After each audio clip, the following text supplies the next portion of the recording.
Inert pair effect.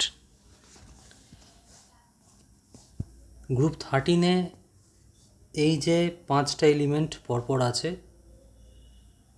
Down the group, boron, aluminium, gallium, indium আর thallium, এদের মধ্যে boron, aluminium, gallium, indium এরা মোটামুটি +3 অক্সিডেশন স্টেট দেখায়, কিন্তু থ্যালিয়ামে +3 অক্সিডেশন স্টেট একেবারেই পাওয়া যায় না, খুব বিরল কিছু জায়গায় পাওয়া যেতে পারে হয়তো, কিন্তু নর্মালি থ্যালিয়াম +1 অক্সিডেশন স্টেট দেখায়।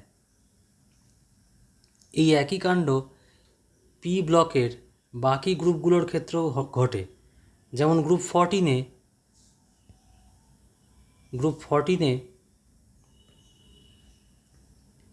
Carbon, silicon, germanium, tin, lead এর ক্ষেত্রেও অক্সিডেশন স্টেট কার্বনের +4, সিলিকনের +4, জার্মেনিয়ামের +4, টিনেরও +4 থাকে, কিন্তু তারপর থেকেই +2 অক্সিডেশন স্টেটের প্রাধান্য বাড়তে থাকে এবং লেড তো +2তেই সবসময় থাকার চেষ্টা করে।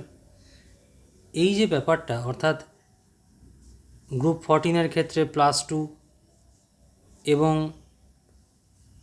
গ্রুপ 13-এর ক্ষেত্রে +1, এই লোয়ার অক্সিডেশন স্টেটগুলো স্টেবল হওয়ার বা পাওয়ার কারণটাকে একটা নাম দেয়া হয়, তার নাম হচ্ছে inert pair effect. Inert pair এফেক্টটার নাম হচ্ছে ইনার্ট পেয়ার। এখানে ইনার্ট বা নিষ্ক্রিয় জোড় কোনটা না, এই এস ইলেকট্রনগুলোকে বলা হয় ইনার্ট। যেমন বোরনের ক্ষেত্রে 2s ইলেকট্রন, অ্যালুমিনিয়ামের ক্ষেত্রে 3s ইলেকট্রন, গ্যালিয়ামের ক্ষেত্রে 4s ইলেকট্রন, ইন্ডিয়ামের ক্ষেত্রে 5s ইলেকট্রন, থ্যালিয়ামের ক্ষেত্রে 6s ইলেকট্রন। একইভাবে কার্বনের ক্ষেত্রে 2s ইলেকট্রন, সিলিকনের ক্ষেত্রে 3s ইলেকট্রন, জার্মেনিয়ামের ক্ষেত্রে 4s ইলেকট্রন, টিনের ক্ষেত্রে 5s ইলেকট্রন আর লেডের ক্ষেত্রে 6s ইলেকট্রন। তো এগুলো সবাই কিন্তু ইনার্ট নয়, কিন্তু যত মেটাল বা যত হেভি এলিমেন্টের দিকে যাব আমরা, তত এই এস ইলেকট্রনগুলোর আউটার অরবিটাল ভ্যালেন্স শেলের যে এস ইলেকট্রন, সেই ভ্যালেন্স শেলের এস ইলেকট্রনের ইনার্টনেস বা নিষ্ক্রিয়তা বাড়তে থাকবে। এর নাম হচ্ছে ইনার্ট পেয়ার এফেক্ট, কিন্তু এটা কোনো রিজন না। অ্যাকচুয়াল রিজন হচ্ছে এই দুটি: increasing ionization energies down the group, অর্থাৎ গ্রুপ বরাবর বোরন থেকে থ্যালিয়ামের দিকে বা কার্বন থেকে লেডের দিকে নামলে আয়োনাইজেশন এনার্জি বাড়তে থাকবে, আর decreasing bond strengths down the group, bond strengths বা bond energies down the group. যত গ্রুপ উপর থেকে নিচে নামবো তত বন্ডের স্ট্রেংথ, মানে কম্পাউন্ডে যে বন্ডের স্ট্রেংথ, সেই বন্ডের স্ট্রেংথটা কমতে থাকবে। এই দুটো অ্যাকচুয়াল রিজন। এর পিছনে আবার আরও রিজন আছে, যে কেন এই দুটো রিজন, ইনক্রিজিং আয়োনাইজেশন এনার্জি বা কেন, আর ডিক্রিজিং বন্ড স্ট্রেংথই বা কেন। এই দুটো জিনিসের পিছনে আর কি কারণ আছে? নাম্বার 1 কারণ বুঝতে গেলে আমাকে আগে এইটার আনপেয়ারিংটা কেন করা হয় সেইটা ভাবতে হবে। এই জিনিসটা সরাসরি যদি এই কনফিগারেশনটা, অর্থাৎ 2s2 2p1 বোরনের এই কনফিগারেশনটা একেবারে সরাসরি যদি কম্পাউন্ড ফর্মেশন করে, ধরা যাক ক্লোরিনের সঙ্গে, এখানে ক্লোরিন অ্যাটমের ইলেকট্রনিক কনফিগারেশন দেখানো হয়েছে, 2sটা ভর্তি, 2px ভর্তি, 2py ভর্তি, ক্লোজড শেল, 2pz কিন্তু আনপেয়ার্ড ইলেকট্রন আছে। তাহলে ক্লোরিন এই 2pz-এর আনপেয়ার্ড ইলেকট্রনটা দিয়ে অন্য আনপেয়ার্ড ইলেকট্রনের সাথে পেয়ারিং আপ করাবে এবং কম্পাউন্ড ফর্মেশন হবে, আমরা সেটা জানি। তাহলে এই সবুজ রঙের যে মার্কিং করা ইলেকট্রনটা, সেটা এই হলুদ রঙের মার্কিং করা ইলেকট্রনের সাথে কম্পাউন্ড তৈরি করবে যদি এইখানে এ বসতে পারে। যদি এখানে এই সবুজ রঙের ইলেকট্রনটা আমি বসাতে পারি তবে হবে। কিন্তু তাহলে কীরকম কম্পাউন্ড তৈরি হলো? বোরনের +1 অক্সিডেশন স্টেট হলো। কিন্তু বোরন +1 অক্সিডেশন স্টেট দেখায় না বললেই চলে। কাজেই আমার এখানে এইটা বসছে না। এটাকে আমাকে আনপেয়ার করে অন্য কনফিগারেশন নিয়ে যেতে হবে। যারা হাইব্রিডাইজেশন পড়েছে তারা বুঝতে পারবে এটা হচ্ছে sp2 কনফিগারেশন। এই কনফিগারেশনটা হলো আমার sp2 কনফিগারেশন। sp2 হাইব্রিডেশন, একটা s আর দুটো p অরবিটাল মিলে হাইব্রিডেশন sp2।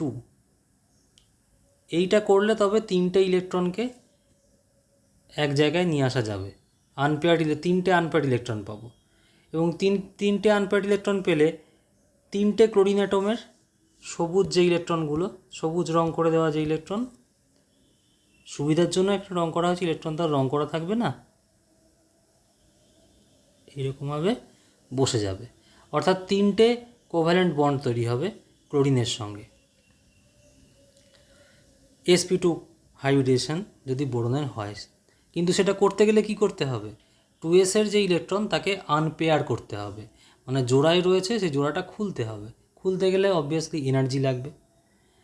এই এনার্জিটা অর্থাৎ unpairing of the s electron pair becomes gradually difficult. এনার্জিটা আস্তে আস্তে বেড়ে যায়, অর্থাৎ 2s থেকে 3s গেলে এনার্জিটা বাড়বে আনপেয়ারিং করার, 4s গেলে আরেকটু বাড়বে, 5s গেলে আরেকটু বাড়বে, 6s গেলে আরেকটু বাড়বে। এই যে এনার্জিটা বেড়ে যাচ্ছে এটাই হচ্ছে ইনার্টনেস বাড়িয়ে দেওয়ার নামান্তর। অর্থাৎ s ইলেকট্রন যেন ইনার্ট হয়ে যাচ্ছে, যেন এটা ইনার্ট হয়ে যাচ্ছে। কেন হচ্ছে? যত নিচের দিকে নামছি তত কেন ইনার্টনেস দেখাচ্ছে তার কারণ হিসাবে বলা হয়, মানে ব্যাখ্যা দেওয়া হয় এই অরবিটালগুলোকে 3d10 ফিল আপ, ইন্ডিয়ামের ক্ষেত্রে 4d10 ফিল আপ, আবার থ্যালিয়ামের ক্ষেত্রে শুধু 5d10ই ফিল আপ নয়, তার সঙ্গে আবার আগে 4f14ও ফিল আপ হয়ে রয়েছে। এবার আমরা জানি যত এগুলো ফিল আপ হবে তত screening effect of this core electrons, এগুলো তো কোর ইলেকট্রন, এইটা হচ্ছে ভ্যালেন্সের ইলেকট্রন, যেটা খুলে দেখানো হয়েছে এটা ভ্যালেন্সের ইলেকট্রন, আর এটা কোর ইলেকট্রন। আর এরও ভেতরে নিউক্লিয়াস আছে পজিটিভ চার্জের, ইলেকট্রন হচ্ছে নেগেটিভ চার্জ, তাহলে পজিটিভ নেগেটিভ চার্জকে অ্যাট্রাক্ট করবে, মানে ধরে রাখবে। এখন এই যে 3d10 বা 4d10 বা 4f14 বা 5d10 এদের যে শিল্ডিং এফেক্ট বা স্ক্রিনিং এফেক্ট এটা কম হওয়ার কারণে এই ইলেকট্রনগুলোকে, গ্যালিয়ামের ইলেকট্রন, ইন্ডিয়ামের ইলেকট্রন, থ্যালিয়ামের ইলেকট্রনকে ওদের নিউক্লিয়াসগুলো শক্ত করে ধরে রাখছে, মানে টাইটলি হেল্ড রাখছে। s electrons are more tightly held after d10 or f14 configuration due to less screening effect of d and f orbitals. আমরা জানি স্ক্রিনিং এফেক্ট ডিক্রিজ করে কীরকমভাবে? s ইলেকট্রন যদি থাকে স্ক্রিনিং এফেক্ট সব থেকে বেশি হয়, তারপরে p ইলেকট্রনের স্ক্রিনিং এফেক্ট থাকে, তারপরে d এর থাকে, সবশেষে সব থেকে কম থাকে f ইলেকট্রনের স্ক্রিনিং এফেক্ট। সেই হিসাবে দেখতে গেলে এখানে যেহেতু d10 ফিল আপ আছে, f14 ফিল আপ আছে, স্ক্রিনিং এফেক্ট এত বেশি যে এফেক্টিভ নিউক্লিয়ার চার্জটা বেড়ে গিয়ে এই 5s বা 6s ইলেকট্রনকে নিউক্লিয়াস খুব জোরে আঁকড়ে ধরে রাখছে, সহজে বেরোতে দিচ্ছে না। মানে জেনারেল কনসেপ্ট কি আমাদের? যত বাইরের ইলেকট্রন হবে তত সহজে বার করা যাবে, কিন্তু এদের ক্ষেত্রে বাইরের ইলেকট্রন হওয়া সত্ত্বেও 5s বা 6sকে সহজে বার করা যাচ্ছে না, বা আনপেয়ার করা যাচ্ছে না, বা সোজা কথায় আয়োনাইজ করা ডিফিকাল্ট হয়ে যাচ্ছে। এইটা একটা reason, increasing ionization energies down the group, এটা একটা রিজন। একই রিজন খাটছে আমার পরবর্তী যে গ্রুপ 14 তার ক্ষেত্রেও, এর ক্ষেত্রেও তাই খাটছে। এর ক্ষেত্রে কেবল তফাৎটা কোথায়? এর ক্ষেত্রে sp2 না হয়ে এর ক্ষেত্রে যেটা হচ্ছে সেটা হচ্ছে s আর তিনটে p নিয়ে sp3 হাইব্রিডেশন হচ্ছে, sp3 হাইব্রিডেশন হচ্ছে, এটাই তফাৎ। কিন্তু বাদবাকি সব এক, অর্থাৎ কার্বন, সিলিকন, জার্মেনিয়াম সব sp3 দেখাতে একটুখানি যদিও পারছে, টিন একেবারেই দেখাতে চাইছে, খুব কম দেখাতে চাইছে, আর লেড একেবারেই দেখাতে চাইছে না, +2। অর্থাৎ লেডের ক্ষেত্রে 6s ইলেকট্রনটা একদম ইনার্টনেস শো করছে। তার কারণ সেই একই, আয়োনাইজেশন এনার্জি এর খুবই বেশি, মানে বাইরে থেকে ইনপুট দিতে অনেক বেশি এনার্জি লাগবে। অর্থাৎ আমি এটাকে সহজে বলতে পারি এরকমভাবে, যে কোনো একটা কনফিগারেশান ধরলাম, ধরা যাক বোরনের কনফিগারেশান বা কার্বনের কনফিগারেশান। এটা কার্বনের কনফিগারেশান 2s2 2px 2py। আর এর বন্ড ফর্মেশন হলে কি হতো, ধরা যাক এটা হচ্ছে কার্বন আর এটা হচ্ছে কার্বন টেট্রাক্লোরাইড, মানে 4টে ক্লোরিন অ্যাটম কার্বনের সঙ্গে জুড়ে গেছে। এটা কার্বন, এটা কার্বন টেট্রাক্লোরাইড, মানে সিসিএল কটা বন্ড হয়েছে, 4টে সিসিএল বন্ড ফর্মেশন হয়েছে। তাহলে বন্ড ফর্মেশন হলো কটা, 4টে। এই বন্ড ফর্মেশন করতে গেলে কি করতে হচ্ছে, প্রথমত আমাকে এনার্জি লাগছে এস ইলেকট্রনকে আনপেয়ার করতে। এই যে এস ইলেকট্রন, একে আনপেয়ার করতে মানে খুলতে আমার এনার্জি লাগছে। এই এনার্জিটা দেওয়ার পরে এই হাইব্রিডাইজেশনের স্কিম ধরে বন্ড ফর্মেশন হচ্ছে। এখন বন্ড ফর্মেশন হলে কিছুটা এনার্জি রিলিজ হওয়ার কথা। বন্ড ফর্মেশন হলে সাধারণত এনার্জি রিলিজ হবে, যেহেতু জিনিসটা স্টেবল হচ্ছে, এক্সেস এনার্জি বা এক্সেস যে টেনশন বন্ডের মধ্যে, সেই মলিকুলার যে টেনশন হবে, যেমন আমাদের ক্ষেত্রে যখন বন্ড ফর্মেশন হবে, ভালো একটা স্ফিয়ারে আসবে, বন্ধুত্ব হবে, আমাদের অরিজিনাল মানে মাথা থেকে যে টেনশন, সেই টেনশনটা কেটে যাবে আস্তে আস্তে। একইভাবে যখন বন্ড ফর্মেশন হয় তখন অ্যাটমেরও যেন টেনশন রিলিজ হয় এবং এনার্জি রিলিজ হয়ে যায় অ্যাটমসফিয়ারে। অর্থাৎ এইখানে পরিবেশ থেকে এনার্জি দিতে হচ্ছে, এইখানে পরিবেশ থেকে এনার্জি দিতে হচ্ছে, দিয়ে বন্ড ফর্মেশন হচ্ছে, আর তারপর পরিবেশে এনার্জি রিলিজ হচ্ছে। এটা হচ্ছে জেনারেল স্কিম। এখন যদি এই এনার্জি রিলিজটা এর থেকে বেশি না হয়, তাহলে কেন এদিকে যাবে ক্ষমতা?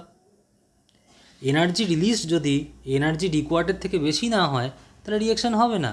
If E1 is less than E2 বা E2 is greater than E1, then only bond formation হবে। এবং সেটা কীরকম বন্ড ফর্মেশন হবে, হায়ার অক্সিডেশন স্টেটে বন্ড ফর্মেশন হবে।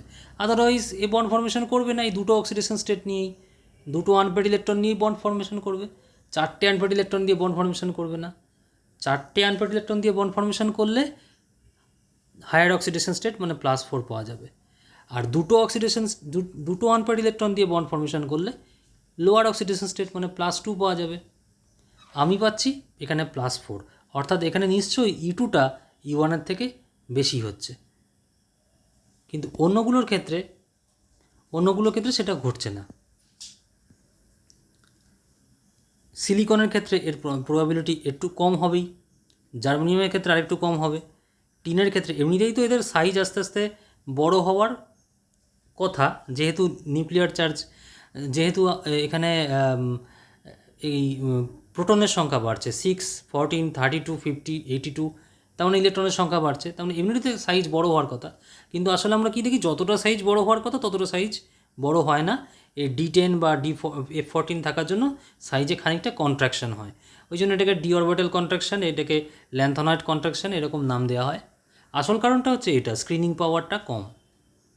এবং এই কারণে tendency to show lower oxidation state, এখানে হচ্ছে +2 লোয়ার অক্সিডেশন স্টেট, এই যে +2 ইনক্রিজেস ডাউন দ্য গ্রুপ, এবং more heavy metal shows lower oxidation states 2 units below the group oxidation state.